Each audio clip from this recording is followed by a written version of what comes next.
A new twist on an old classic. Let's just get started here. I've already sliced up the eggplant. Now, what we're going to do is brush each slice of eggplant before we grill them.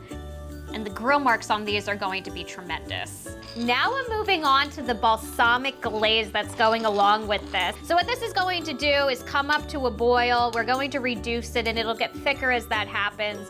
Then I'm going to add some honey to it. A little bit here of Italian seasoning. I'm going to start with my eggplant.